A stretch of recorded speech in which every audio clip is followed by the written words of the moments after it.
ekonomi dan politik. Nah, jadi perbedaan kedua hal ini tuh yang satu kalau kolektivisme itu mencapai tujuan bersama, nah kalau individualis itu yang mencapai tujuan secara individual gitu dalam melakukan kegiatan ekonomi dan politik. Nah, dalam buku Parusdin mungkin sudah ada yang membaca sebelumnya, itu contohnya itu ada menurut Marx itu ya sebelum abad 20-an lah. Jadi menurut Marx itu sistem di sini Marx itu dia apa namanya merubah sistem kapitalis yang ada di zamannya dia itu menjadi karena zamannya Marx pada zamannya penelitian Marx waktu itu, jadi sistem kapitalis itu atau sistem individualis itu dia malah lebih banyak mendatangkan kerugian masyarakat karena biasanya kalau individualis itu dia mementingkan apa namanya individu atau perusahaan perusahaan swasta itu sendiri gitu dibandingkan mementingkan kepentingan menurut Marx itu sistem kapitalis itu sangat-sangat merugikan sehingga pada awal abad 20-an itu maka dibentuklah sistem kolektivisme. Jadi sistem individualisme itu sudah nggak ada ya dari semenjak abad 20-an karena yaitu tadi banyak mendatangkan kerugian bagi masyarakat di beberapa negara waktu itu. Oke, kita next. Nah, kalau tadi ada kolektivisme dan juga individualisme. Nah, sekarang ada sistem politik berdasarkan demokrasi dan totaliter. Nah, kalau berdasarkan demokrasi itu merupakan sistem politik di mana pemerintahnya itu berasal dari pilihan rakyat ya, atau berdasarkan pemilihan umum lah kasarnya. Nah, jadi biasanya dalam suatu negara dengan sistem demokrasi itu biasanya ada lembaga khususnya ya, di mana dia itu merupakan wadah untuk untuk menampung inspirasi atau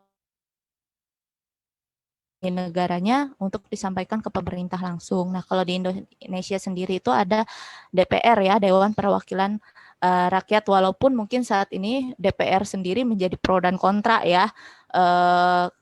Ada yang bilang bukan Dewan Perwakilan Rakyat lagi, ada yang bilang dia Dewan Penjulitan Rakyat, ada juga Dewan DPR ini kan memang sudah ada dan dibentuk dari dulu itu ya fungsinya harusnya menjadi wadah bagi rakyat di negara tersebut untuk memberikan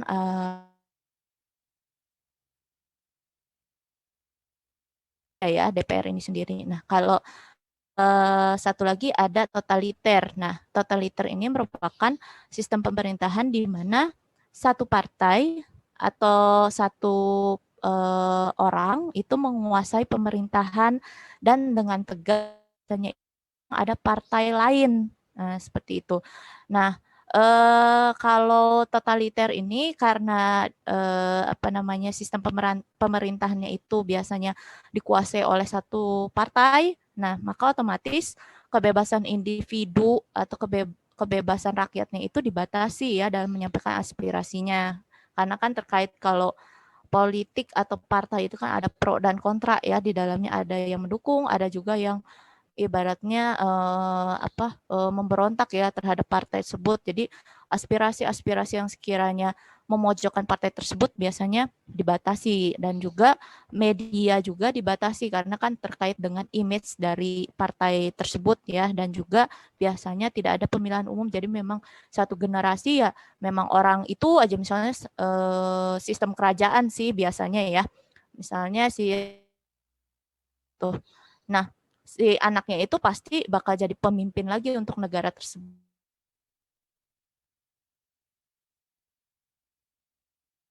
Pemilihan umum dengan sistem pemerintahan totaliter ini seperti itu. Oke, itu dari sistem politik. Nah, ini juga ada contoh lainnya, Kang Teteh. Nah, jadi dari contoh sistem politik ini di mana kalau untuk negara barat itu menerapkan demokrasinya tapi dengan sistem perekonomian yang cukup stabil dan juga sangat baik malahannya untuk negara-negara bagian barat. Nah, biasanya itu di negara-negara bagian barat, walaupun sistem demokrasi, biasanya mereka juga memberikan jaminan perlindungan properti ataupun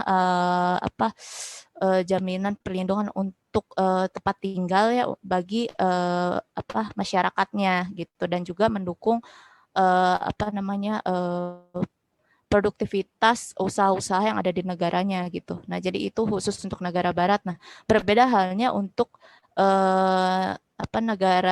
negara di India, walaupun demokrasinya juga sama, tapi sistem perekonomiannya di sana masih cukup rendah, bahkan tertinggal jauh.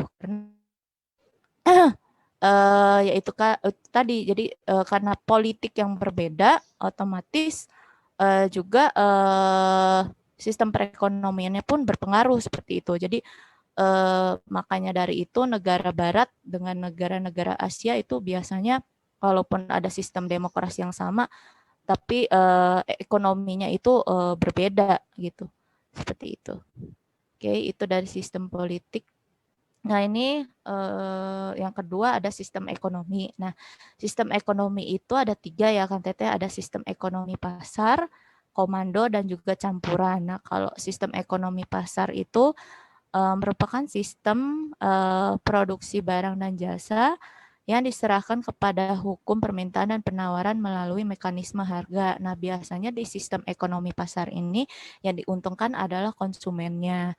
Nah, kenapa diuntungkan konsumennya? Karena ya itu terkait pangsa pasar yang ada di luaran seperti itu. Jadi sistem yang ada dalam negara tersebut tidak bisa seenaknya untuk dinaikkan ataupun diturunkan untuk sistem ekonomi pasar ini. Nah, lalu yang kedua ada sistem ekonomi komando. Nah, sistem ekonomi komando ini terkait dengan sistem produksi barang dan jasa, baik dari jenis, jumlah, dan harganya dipengaruhi oleh negara ya. Jadi semua aktivitas bisnisnya itu dipengaruhi oleh negara.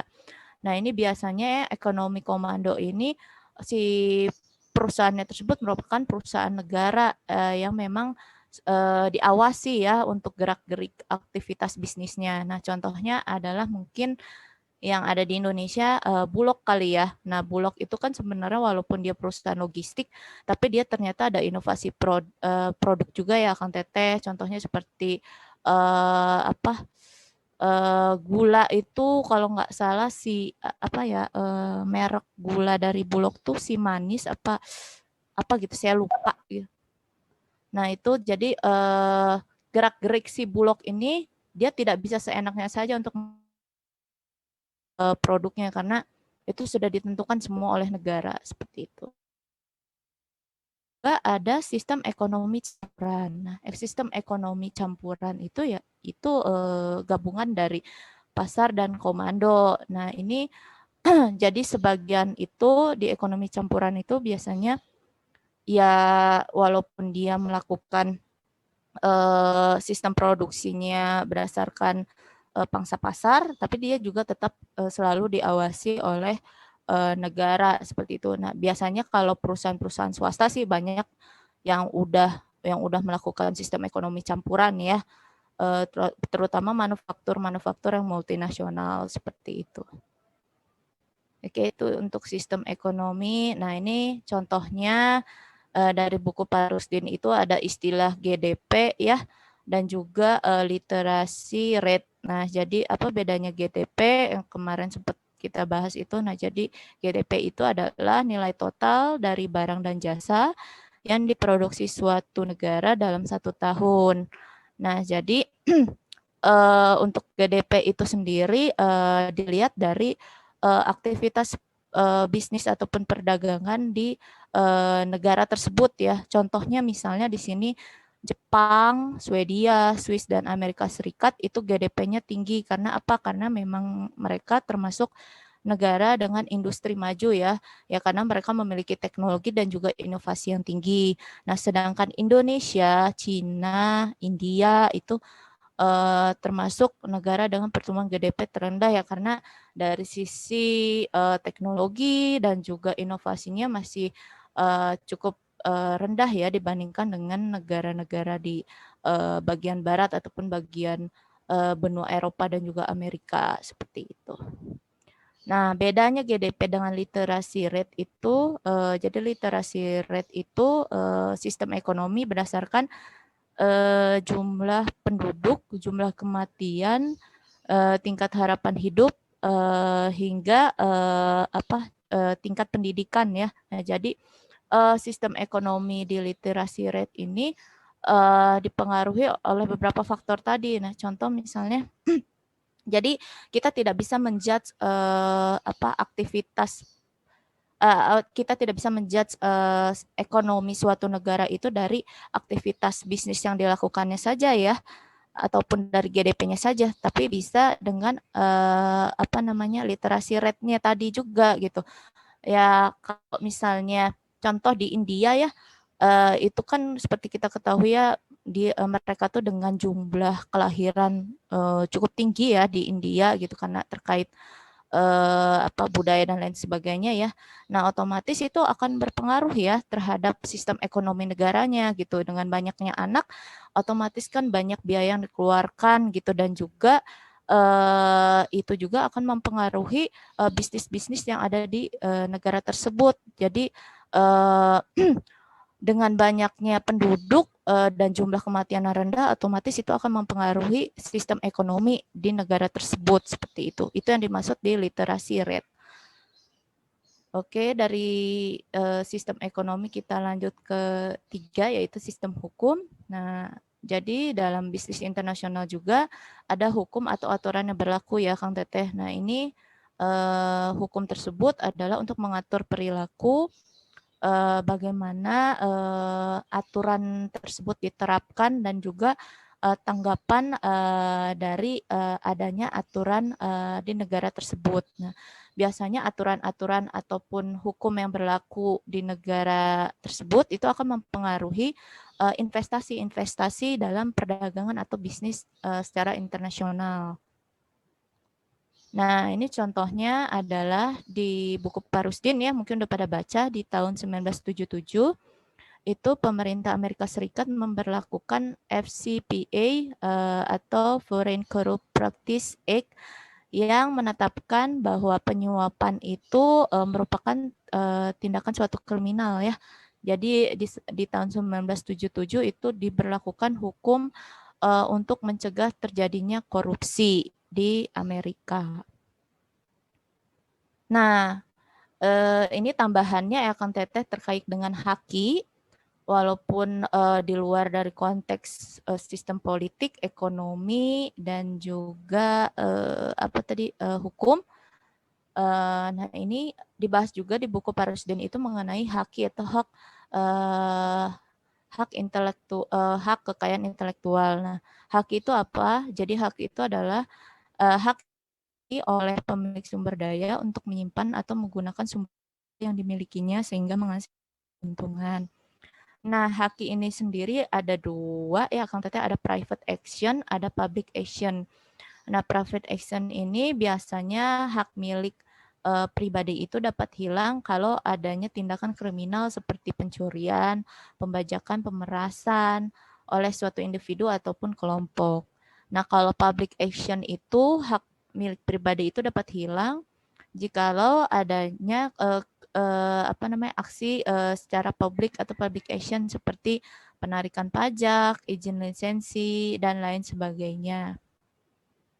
Nah, haki ini sendiri itu dalam melindungi hak miliknya ya, yang secara pribadi tadi, itu bisa dilakukan dengan 3 cara.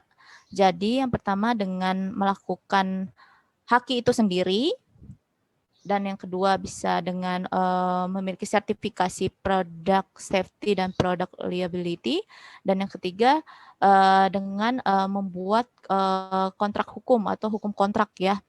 Nah, jadi dari 3 hal ini diharapkan hak milik pribadi seseorang itu tidak dapat dipengaruhi oleh private action dan juga public action tadi ya. Nah, jadi kalau yang pertama haki itu bisa dilakukan dengan sertifikasi hak paten, copyright kalau buat buku, dan trademark. Trademark itu kalau merek dagang ya, untuk merek dagang. Misalnya Indomie, terus mie sedap, nah itu kan trademark ya. Itu merek-merek tersebut dimiliki oleh misalnya kalau Indomie oleh PT Indofood, kalau mie sedap oleh PT Wings Group, gitu seperti itu. Dua, product safety dan product liability ini terkait dengan biasanya HACCP. Mungkin di sini ada yang sudah mengenal atau baru mengenal. Jadi HACCP itu adalah untuk keamanan pangan biasanya. Ada juga terkait dengan ISO ya. Nah, ISO juga itu terkait juga dengan keamanan pangan yang grade-nya itu lebih tinggi daripada HACCP seperti itu. Nah, itu untuk product safety dan product liability. Lalu yang ketiga ada hukum kontrak. Nah, hukum kontrak itu ada dua, Kang Teteh. Jadi ada common law, ada civil law system. Jadi kalau common law system itu disusun berdasarkan tradisi, presiden, dan juga kebiasaan. Nah, kalau civil law system itu disusun berdasarkan hukum yang sangat terperinci dan organisir dalam kitab undang-undang hukum. Nah, jadi kalau common law itu biasanya terkait dengan budaya ya. Nah, kalau civil law itu ya memang berdasarkan undang-undang gitu di negara tersebut. Oke, itu untuk materi yang minggu kemarin. Nanti akan saya upload di Live Unpad, maka bisa dibaca ya Kang Teteh. Sampai sini ada yang ingin bertanya? Tidak ada? Oke, kalau tidak ada saya lanjutkan ya materi selanjutnya.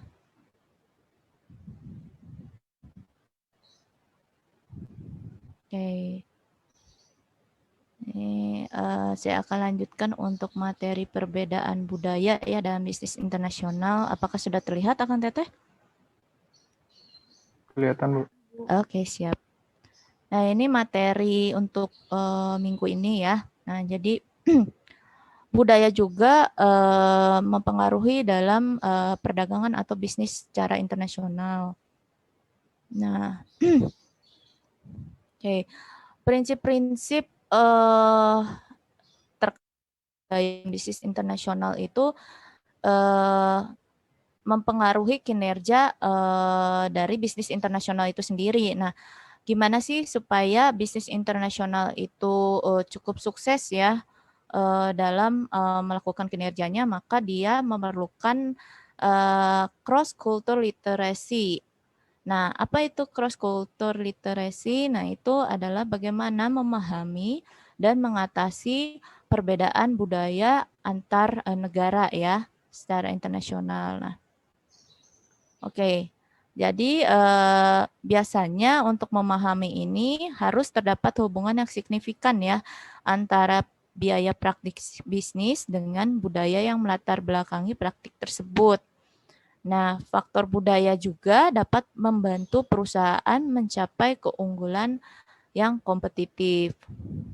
Itu tadi prinsipnya ya, ingat ya. Jadi memerlukan cross culture literacy.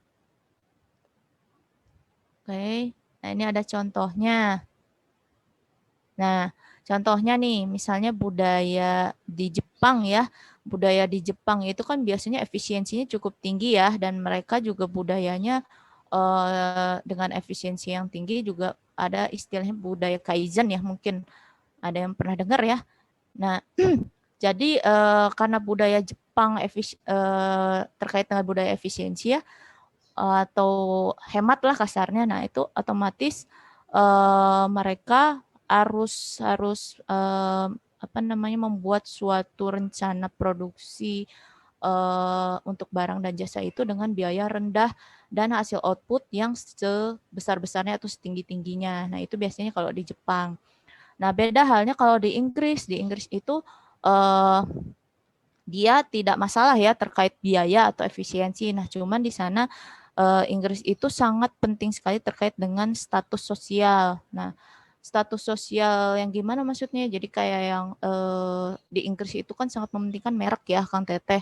Jadi kalau suatu merek itu yang kurang terkenal, biasanya mereka akan sulit untuk bekerja sama. Nah, maka dari itu biasanya dengan adanya perbedaan budaya kedua negara ini, maka untuk usaha joint venture ini kadang-kadang sering mengalami kegagalan, yaitu tadi kalau yang satu misalnya budayanya memang satu sosial, kalau yang satu efisiensi kan ya pasti ibaratnya walaupun ada beberapa perusahaan di kedua negara tersebut yang mungkin bisa bekerja sama, namun juga tidak memungkiri ada juga yang gagal seperti itu. Nah, kalau tadi prinsip-prinsipnya ya cross culture, literasi. Nah, kalau sekarang pengertian dari budaya itu sendiri. Nah, apa budaya menurut Edward Taylor tahun 1870, budaya itu adalah kesatuan antara pengetahuan, kepercayaan, seni, moral, hukum, dan adat istiadat. Nah, tapi kalau menurut Geer Hofstede, itu budaya adalah program kolektif dari pemikiran yang membeda-bedakan anggota dari suatu kelompok atau komunitas antara satu manusia dengan lainnya. Itu kalau pengertian budaya ya. Nah, lalu di sini juga ada juga pengertian budaya menurut Robert Weber.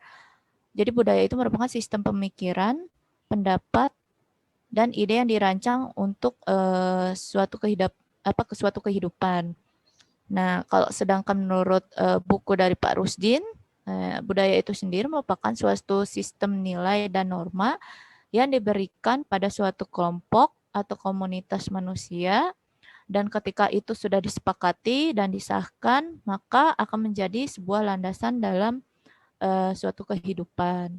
Nah, jadi maksudnya di sini dari beberapa pengertian, nah, budaya itu merupakan intinya adalah pedoman ataupun landasan ya, yang menjadi di mana di dalamnya itu terdapat nilai-nilai dari kumpulan komunitas ataupun kelompok-kelompok manusia ya dalam suatu kehidupan.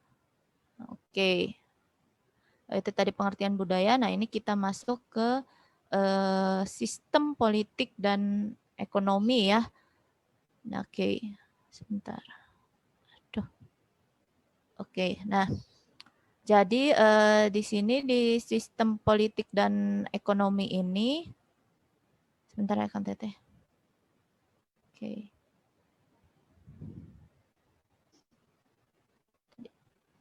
Nah, ini tadi nggak jalan. Oke. Nah, nih. Jadi sistem politik dan ekonomi itu diperoleh dari nilai dalam suatu negara. Nah, nilai dari suatu negara itu diperoleh ya dari sikap, demokrasi, kepercayaan, keadilan, kebebasan individu, dan lain sebagainya. Sehingga terciptalah sistem politik dan ekonomi di negara tersebut.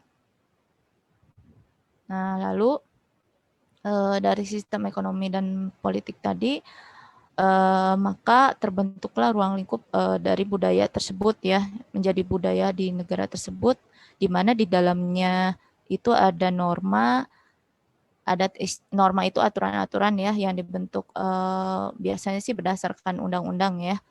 Ada juga adat istiadat atau kebiasaan suatu daerah di negara tersebut, dan juga yang ketiga ada hal lainnya yaitu terkait dengan fungsi masyarakat dan kehidupan sosialnya. Nah, ini ada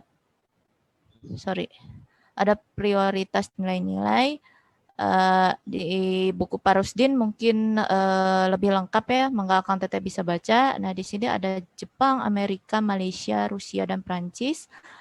Nah, nilai-nilai dari beberapa negara ini berbeda-beda ya, Kang Teteh. Nah, kalau di Jepang itu nilai-nilainya, kalau tadi kan kita lihat ya, nilai secara general itu kan ada sikap, demokrasi, kepercayaan, keadilan.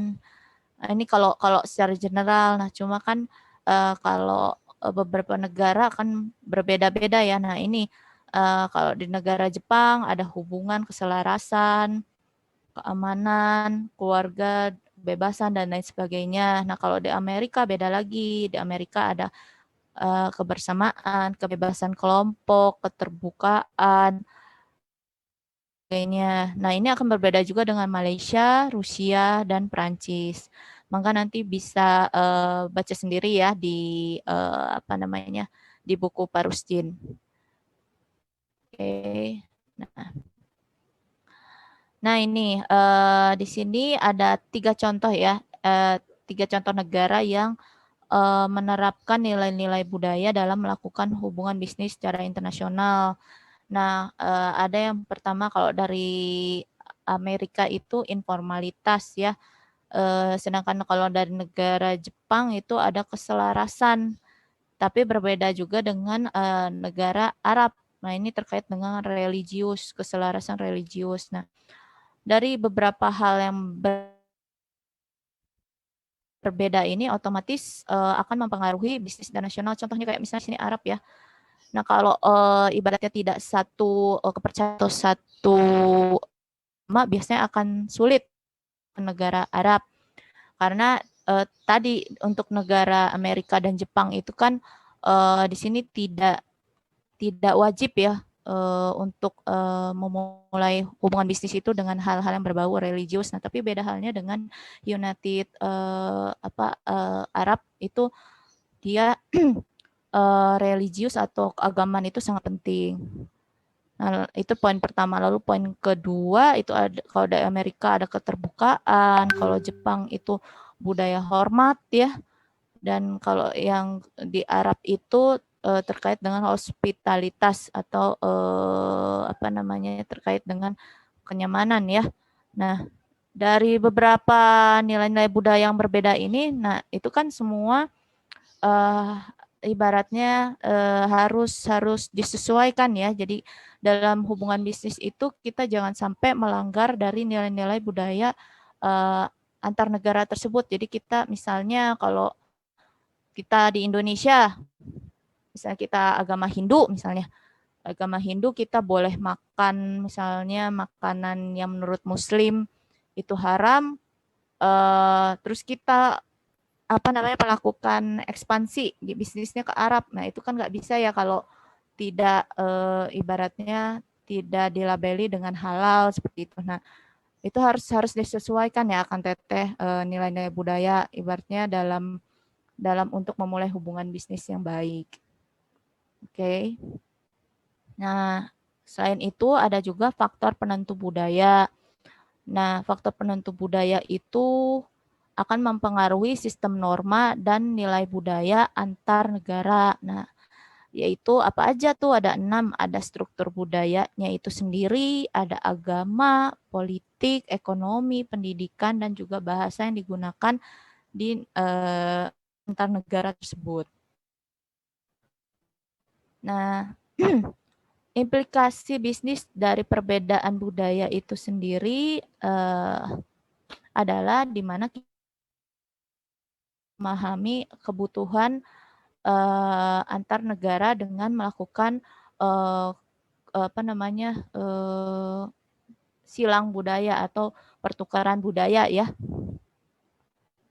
Nah, namun biaya untuk menjalankan bisnisnya tersebut ditujukan untuk meraih keunggulan ya, keunggulan satu lain. Jadi saling memahami dan juga ibaratnya melakukan pertukaran budaya ini dapat ibaratnya memenuhi keuntungan ya ataupun keunggulan dari antar negara ya yang bekerja sama. Nah, lalu budaya dan keunggulan bersaing juga akan menentukan negara mana yang memungkinkan menjadi kompetitor gitu. Dan pemilihan negara tersebut akan dijadikan sebagai lokasi produksi. Nah, jadi sebelum kita menentukan negara mana nih, cari kira-kira yang dia menjadi negara yang kompetitor gitu. Jangan sampai kita salah memilih budaya yang sehingga nanti ketika kita melakukan bisnis internasional itu akan memiliki daya saing yang unggul dan juga dapat menjadikan negara tersebut sebagai lokasi produksi yang cukup efektif seperti itu. Oke, sekian mungkin ya untuk yang perbedaan budaya. Ada yang mau ditanyakan untuk terkait perbedaan budaya ini? Tidak ada? Oke, kalau tidak ada, mangga untuk kelompok 3 ya, untuk presentasi, saya persilakan.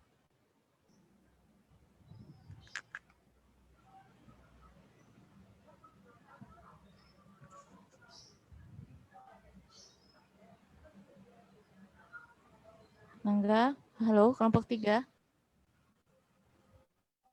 Oke.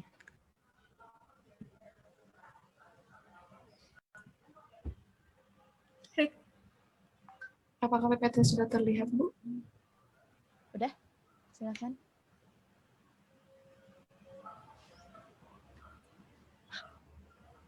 Suara saya terdengar jelas. Udah, silakan kita dengar.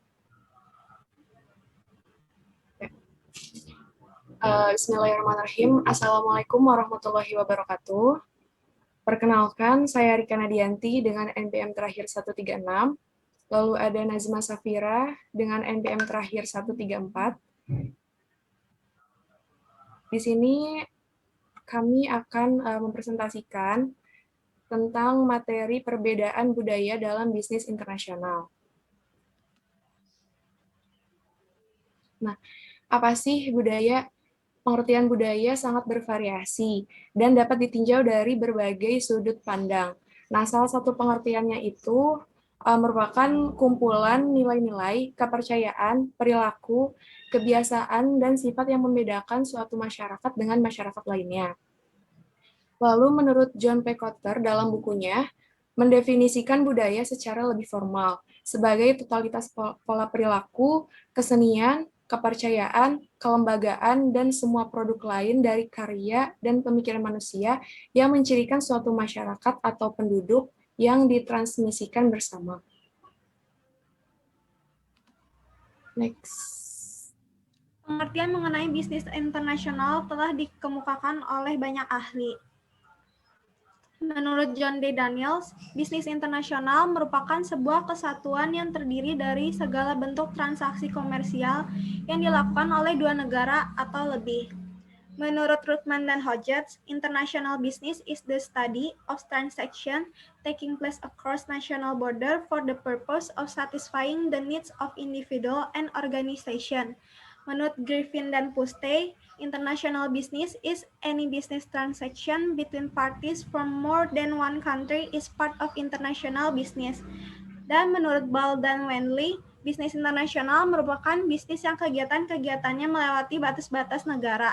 Definisi ini tidak hanya termasuk perdagangan internasional dan pemanufakturan di luar negeri, tapi juga industri jasa yang berkembang di bidang-bidang seperti transportasi, pariwisata, perbankan, periklanan, konstruksi, perdagangan eceran, perdagangan besar, dan komunikasi massa. Nah, karakteristik budaya adalah keistimewaan atau ciri khas yang membantu dalam pengenalan sebuah tindakan dan hasil karya manusia melalui proses pembelajaran. Karakteristiknya yaitu yang pertama ada adaptif. Adaptif adalah suatu kebudayaan merupakan mekanisme dalam mempertahankan pola kehidupan.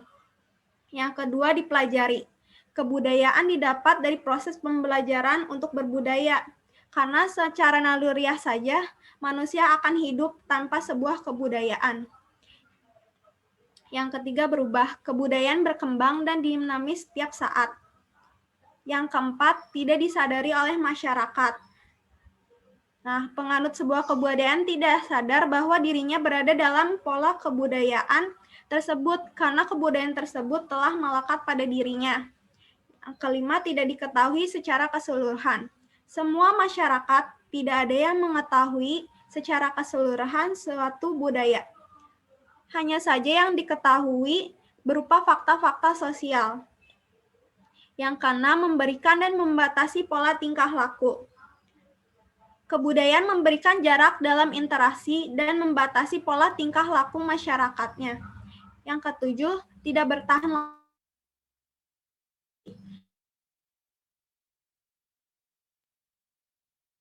terperinci.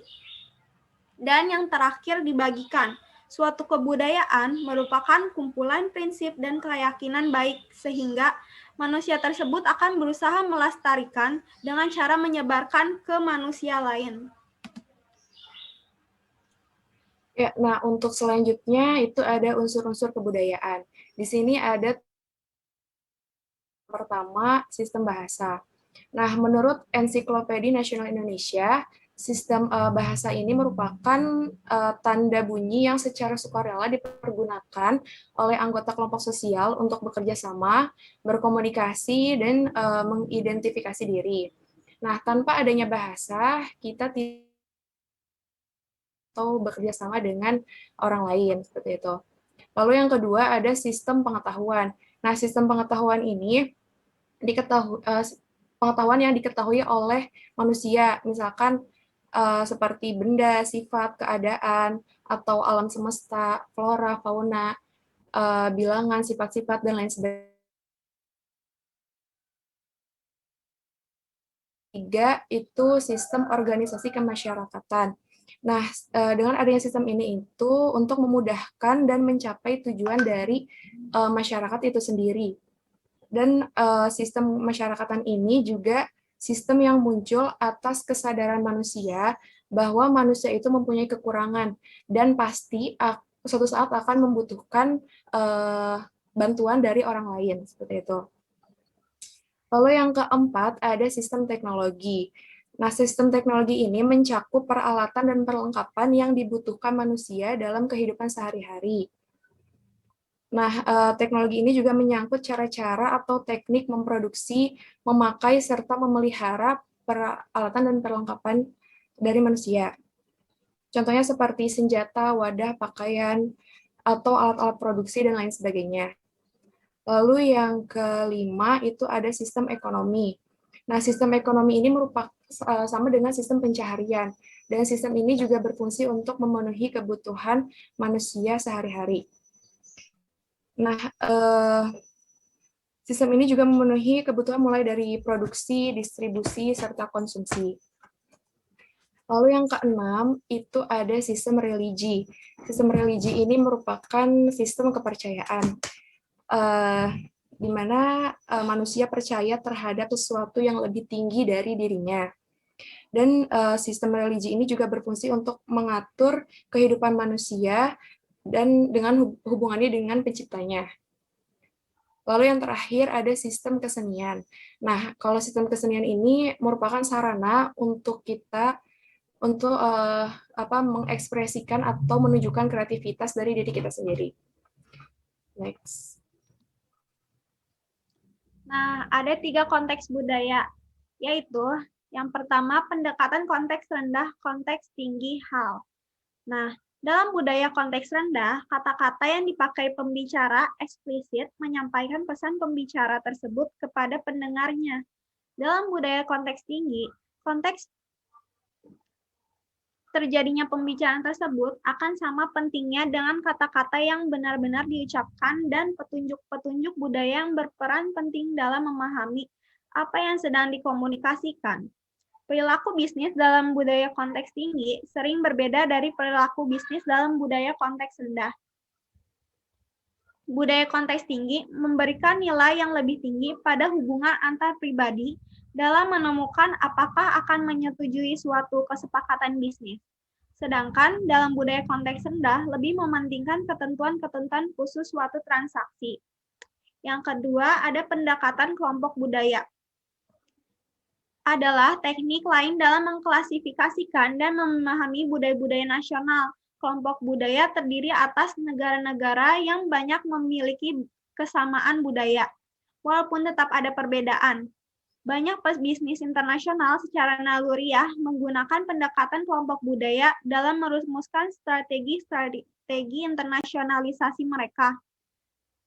Kedekatan budaya dapat mempengaruhi bentuk yang dipakai perusahaan untuk memasuki pasar luar negeri. Dengan begitu, terciptanya kenyamanan dalam menjalankan hubungan pebisnis yang satu dengan yang lainnya. Yang ketiga, ada 5 dimensi Hofstede. Studi yang paling berpengaruh dalam menganalisa perbedaan-perbedaan budaya dan mensintesasikan persamaan-persamaan budaya adalah studi yang dilakukan Gert Hofstede. Seorang peneliti Belanda mempelajari 116.000 orang yang bekerja dalam puluhan negara yang berbeda. Walaupun karya Hofstede dikritik karena kelemahan metodologi dan prasangka-prasangkanya, budaya sendiri penelitian tersebut masih tetap menjadi karya terbesar paling konferensif. Dan karya Hofstede menggali 5 dimensi penting di mana orang-orang tampaknya berbeda-beda dalam setiap budaya. Dan dalam setiap budaya tertentu, ada kemungkinan orang-orang berada pada setiap titik pada masing-masing dimensi. Nah, hubungan budaya dengan bisnis internasional. Perusahaan terjun ke dalam bisnis internasional dikarenakan ada banyak hal yang mempengaruhinya. Nah, di antaranya itu seperti perusahaan tersebut menginginkan keuntungan yang lebih, menginginkan pasar yang luas, dan menginginkan perusahaannya menjadi lebih besar lagi. Nah, lalu apa sih hubungannya budaya dengan bisnis internasional? Budaya tentu saja secara harfiah telah diakui memiliki pengaruh besar dalam setiap sendi kehidupan manusia. Salah satunya yaitu di bidang bisnis. Perusahaan-perusahaan yang mengandalkan budaya negara asalnya yang sudah tidak asing lagi bagi dirinya, yang untuk bersaing dalam pasar yang baru dapat membahayakan kesuksesan internasionalnya. Nah, hampir semua segi bisnis suatu perusahaan internasional akan dipengaruhi oleh variasi-variasi budaya, bahkan dapat memberikan keunggulan atau kelemahan bersaing bagi perusahaan-perusahaan.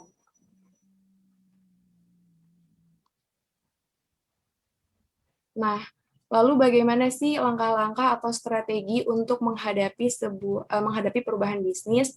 Di sini ada 5 strategi, yaitu yang pertama, meningkatkan kualitas SDM.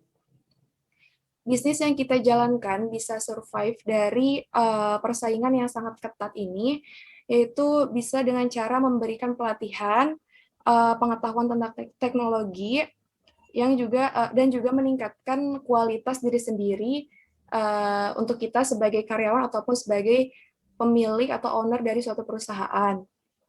Lalu yang kedua, responsif atau cepat tanggap dalam atau terhadap perubahan yang terjadi. Nah, tapi itu semua bisa dihadapi ketika kita mempunyai SDM yang berkualitas. Kecepatan dalam menangani konsumen, ketelitian dalam melihat peluang, tanggap terhadap serangan kompetitor, itu sangat dibutuhkan agar perusahaan kita bisa lebih berkembang lagi ke depannya. Lalu yang ketiga, upgrade teknologi. Nah, pada zaman sekarang, pada era sekarang ini, perkembangan teknologi ini sangat cepat. Jadi perusahaan ini bisa mengupgrade teknologinya itu dengan cara menggantikan teknologi yang lama dengan teknologi yang baru agar bisa menciptakan suatu produk yang lebih berkualitas untuk bersaing dengan kompetitor. Yang keempat itu ada meningkatkan akses informasi. Kita harus informasi merupakan suatu hal yang sangat penting.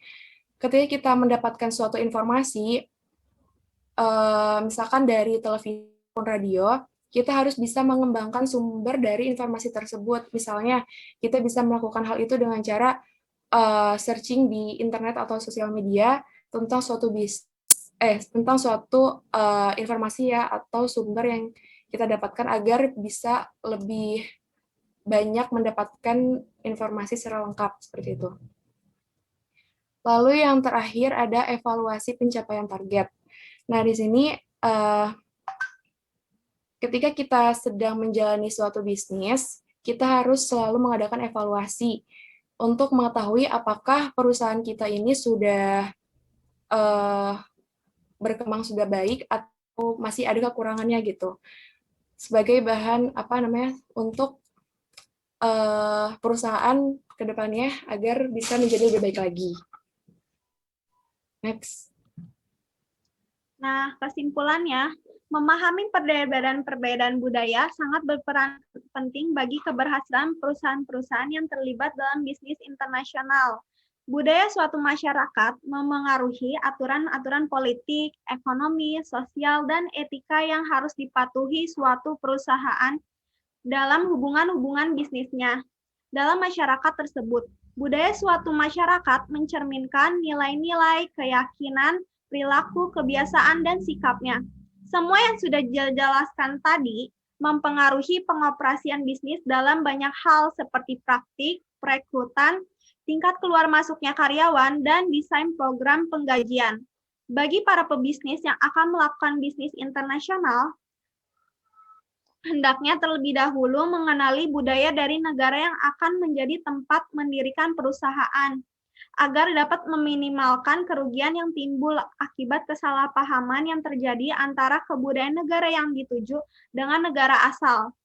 Karena pebisnis merupakan pebisnis yang dapat menempatkan dirinya dalam situasi budaya yang berbeda tanpa menghilangkan budayanya sendiri.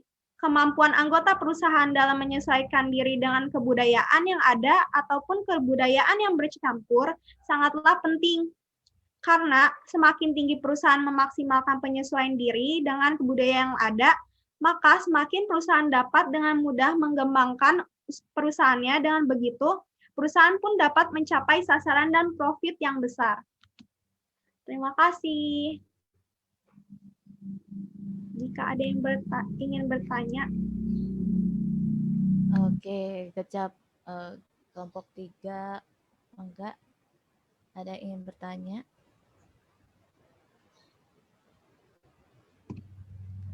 Silakan sebutkan nama ya.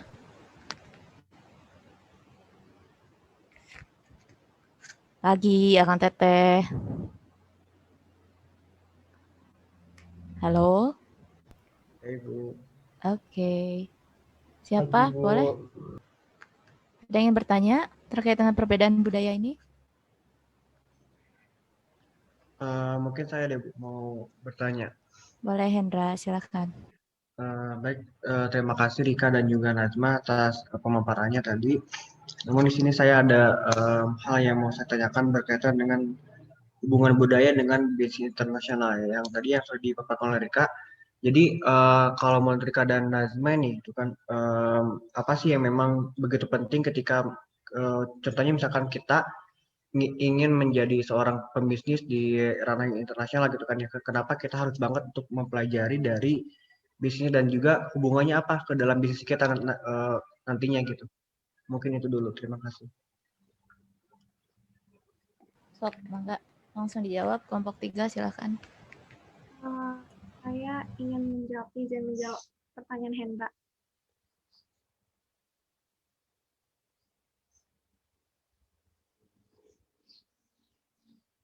Udah boleh belum sih? Boleh, mangga, silakan. Jadi seperti yang tadi udah dijelaskan, kenapa penting banget bagi pebisnis untuk mempelajari budaya jika ingin melakukan bisnis di situ tuh, bisnis internasional di negara itu, karena kan tadi budaya itu mempengaruhi aturan-aturan politik, ekonomi, sosial, dan etika. Nah, jadi terus juga tadi ada mempengaruhi agama, ada juga tadi pokoknya mempengaruhi semua struktur dari negara tersebut termasuknya.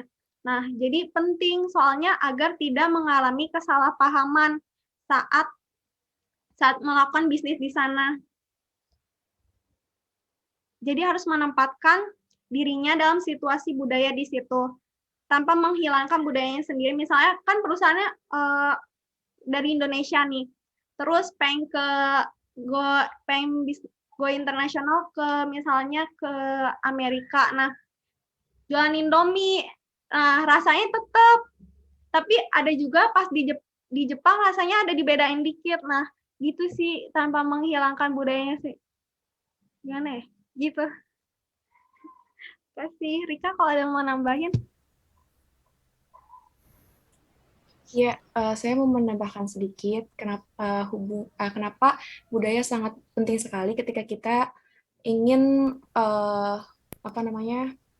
menjadi perusahaan secara internasional.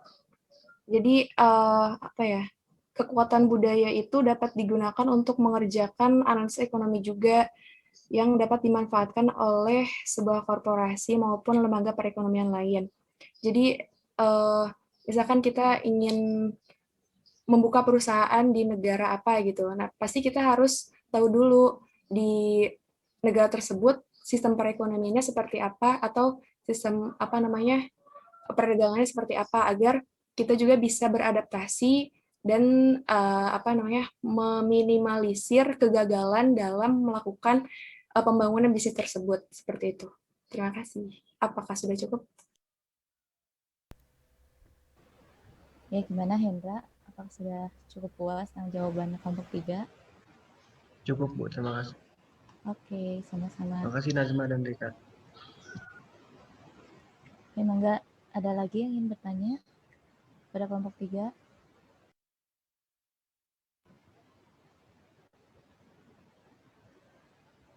Boleh? Ada lagi? Saya ingin bertanya Bu Clarissa. Silakan, Clarissa. Assalamualaikum warahmatullahi wabarakatuh. Maaf kalau berisik.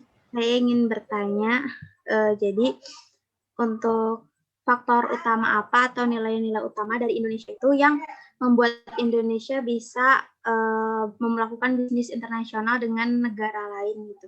Apa sih keunggulan Indonesia atau faktornya atau nilai-nilai dari Indonesia? Kemudian sebaliknya ya, jadi Indonesia kan bisa dibilang kalau untuk teknologi itu banyak tertinggal dari negara-negara lain gitu. Misalnya saja teknologi deepfake yang di Indonesia, di negara lain tuh udah sampai, itu sebenarnya negatif ya, tapi ini cuma pemisalan aja. Misalkan mereka itu deepfake udah sampai ke dari video orang tuh dibuat mukanya jadi muka orang lain gitu. Jadi bisa melanggar ini juga sih, melanggar privasi atau malah penipuan gitu disebutnya. Tapi Indonesia tuh justru kemarin-kemarin itu ada viral aplikasi yang deepfake untuk foto orang meninggal gitu, dan Indonesia tuh, netizen Indonesia tuh kayak kesenangan banget gitu, baru sampai foto yang bisa bergerak juga udah kesenangan banget kayak gitu. Itu kan bukti ketertinggalan juga walaupun itu dalam arti negatif. Nah, apakah sebenarnya emang faktor ketertinggalan teknologi kita itu merupakan faktor di mana negara-negara itu gampang gitu untuk masuk ke pasar Indonesia kayak gitu. Jadi ada dua pertanyaan. Yang pertama, kenapa nilai apa yang bisa membuat Indonesia ke luar negeri, dan yang kedua itu sebaliknya. Kayak gitu sih teman-teman, kalau kurang jelas bisa minta diulang aja. Mangga sok. Silakan kelompok 3 dijawab. Oke, izin menjawab pertanyaan Ica yang pertama. Keunggulan apa yang ada di Indonesia yang nggak dipunyain orang luar negeri? Itu Indonesia kan kaya akan SDA, sumber daya alam. Nah, menurut aku yang memang cocoknya yang perlu ditingkatin yaitu sumber daya alamnya.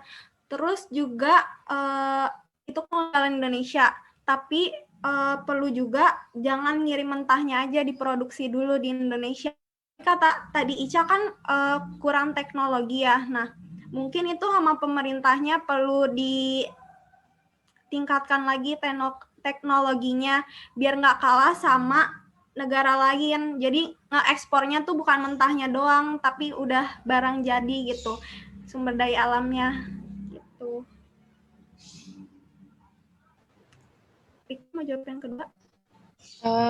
Untuk pertanyaan yang pertama, maksudnya tuh faktor yang mempengaruhi perusahaan di Indonesia ingin masuk ke dunia bisnis internasional, begitu bukan ya?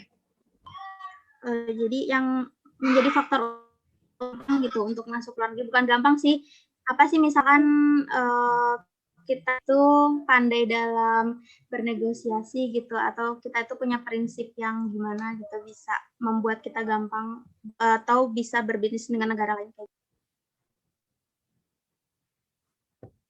Ya, jadi faktor misalkan apa ya? Jadi suatu perusahaan ingin terjun ke perusahaan yang berbasis transnasional itu mungkin kan yang pertama itu dikarenakan perusahaan tersebut menginginkan pasar yang luas, menginginkan keuntungan yang lebih, seperti itu. Nah, Indonesia kan juga dicap orangnya tuh katanya ramah-ramah gitu kan. Maksudnya bisa aja juga gampang bekerja sama dengan perusahaan lain. Dan juga kalau menurut saya nanti bisa diinin kalau salah ya. Jadi kalau misalkan kita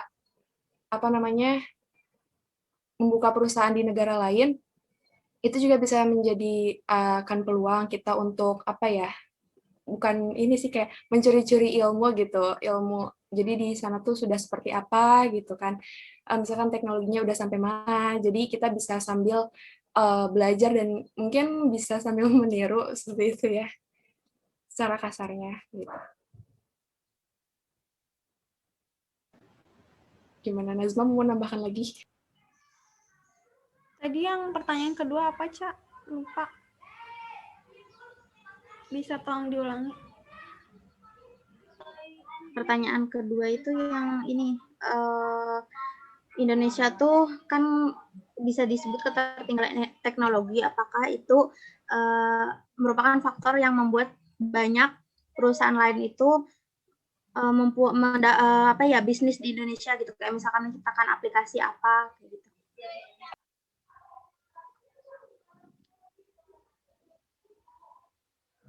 Kayak gitu, Cak.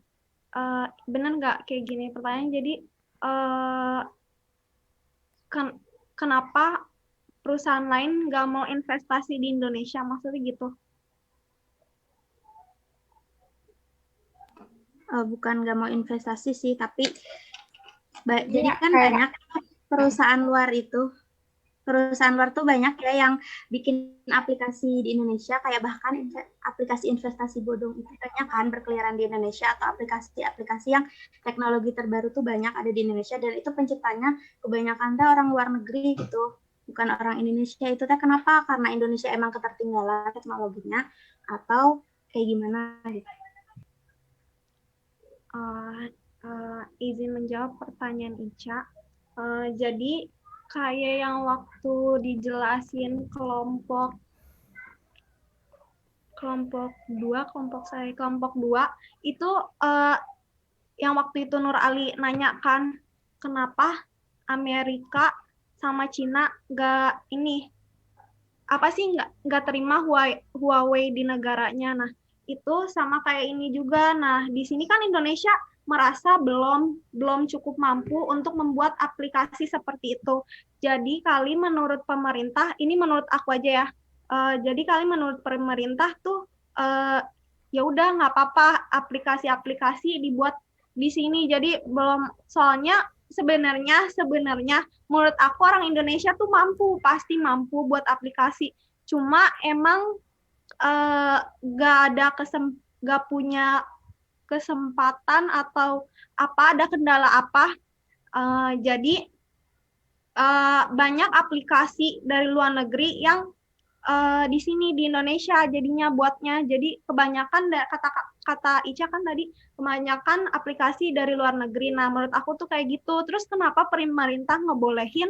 Karena memang kayak gitu. Kalau nggak dibolehin ya berarti ntar negara Indonesia tertinggal dong. Terus juga ada yang namanya kerjasama antar negara kayak ASEAN atau apa. Nah, itu tuh termasuk gitu. Makasih. Ya, saya mau menambahkan sedikit. Jadi, sebelum Indonesia memutuskan untuk memilih partner kerja, biasanya kebanyakan orang Indonesia itu memilih untuk membentuk persahabatan terlebih dahulu. Jika sudah menemukan yang cocok, barulah ia memutuskan untuk bekerja sama dalam bisnis. Kadang juga mereka tidak memikirkan terlebih dahulu latar belakang partner itu dengan jelas gitu. Misalkan kita kan sebagai konsumen ya, kita konsumen kebutuhannya banyak, kebutuhannya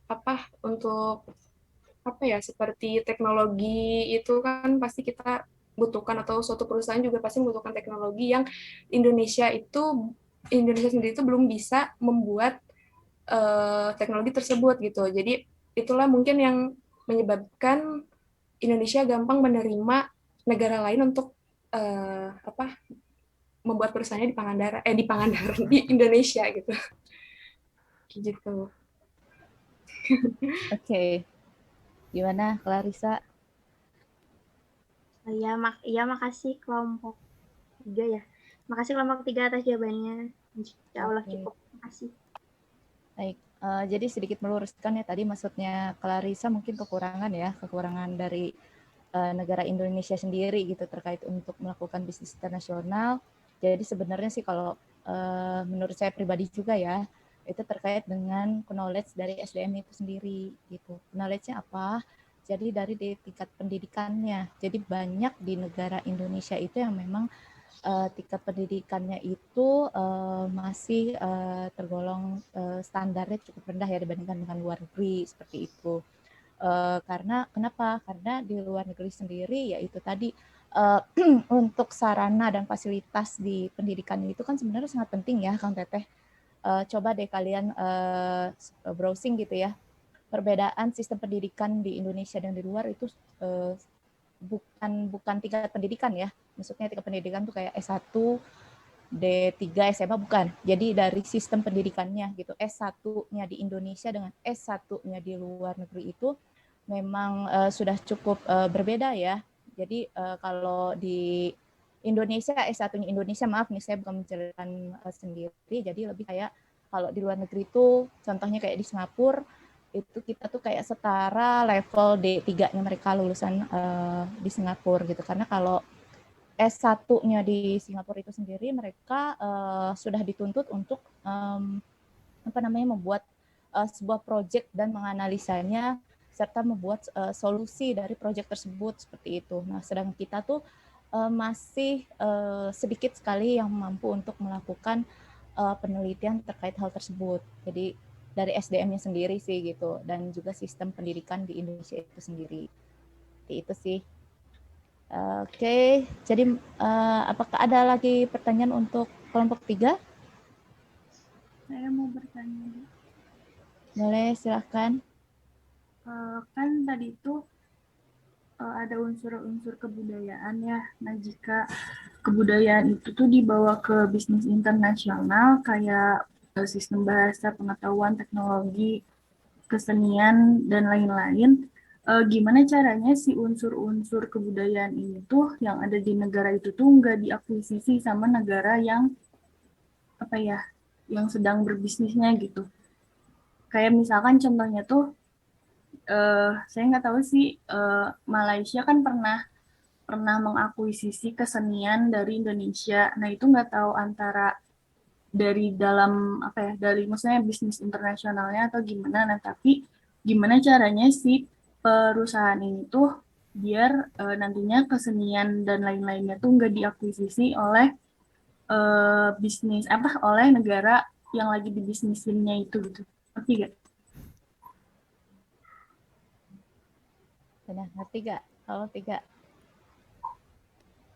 Bentar ya, Tiar menyerap dulu. Oke.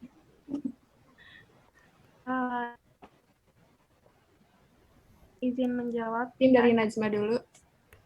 Silakan. Jadi tadi Tiar itu biar nggak di kayak kasus yang tadi Malaysia ya, aku diakui kayak misalnya batik gitu. Iya, kayak gitu. Menurut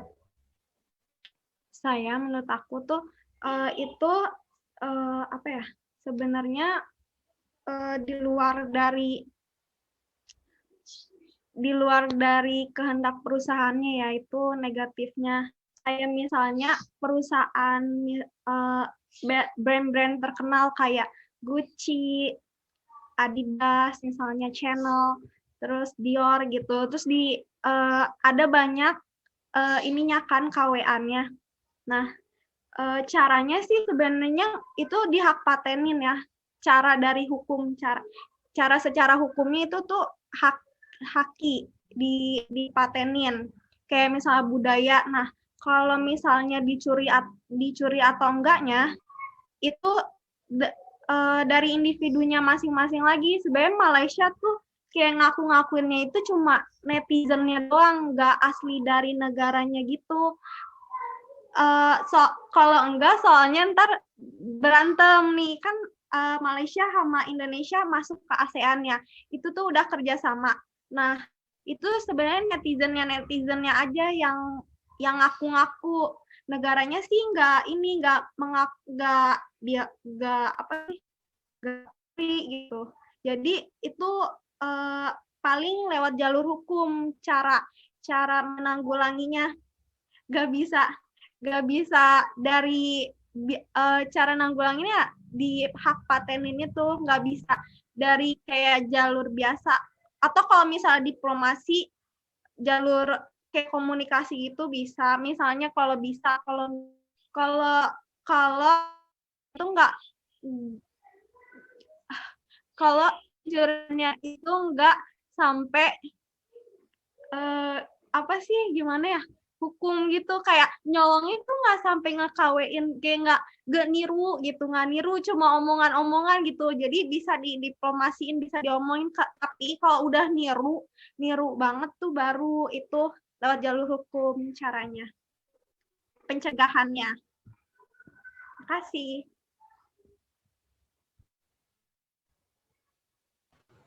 Gimana Tiar? Mungkin ada masukan lain dari kelompok 3 atau sudah cukup?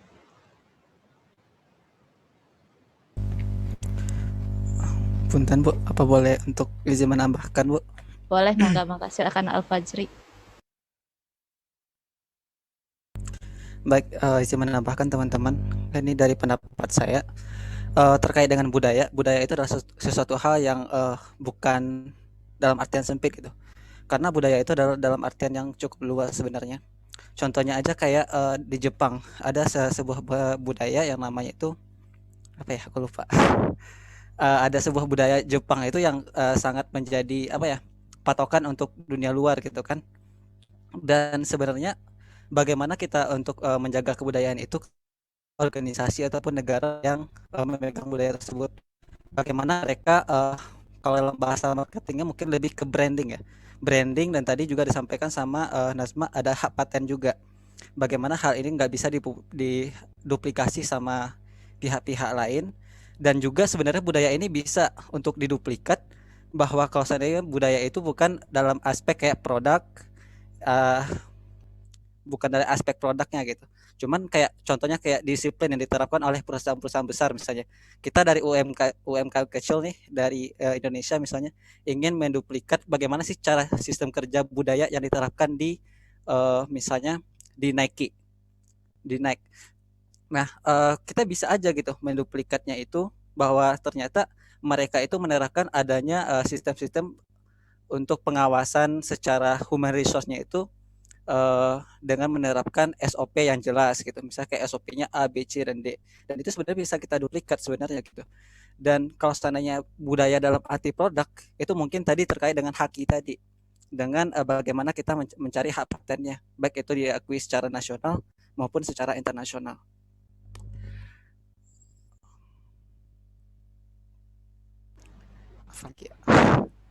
Mungkin itu sih Bu, tambahan sedikit. Terima kasih. Hatur nuhun Al-Fajri. Gimana Tiar? Sudah terjawab belum pertanyaannya? Udah Bu. Oke, siap. Oke, sip. Hatur nuhun kelompok 3 atas jawabannya dan juga Tiar atas pertanyaannya ya. Maka mungkin ada yang bertanya lagi atau sudah cukup? Kalau sudah cukup, kita masuk ke ini aja ya, Padlet seperti biasa. Kalian boleh mengemukakan tanggapan kalian bebas apapun itu terkait dengan perbedaan budaya.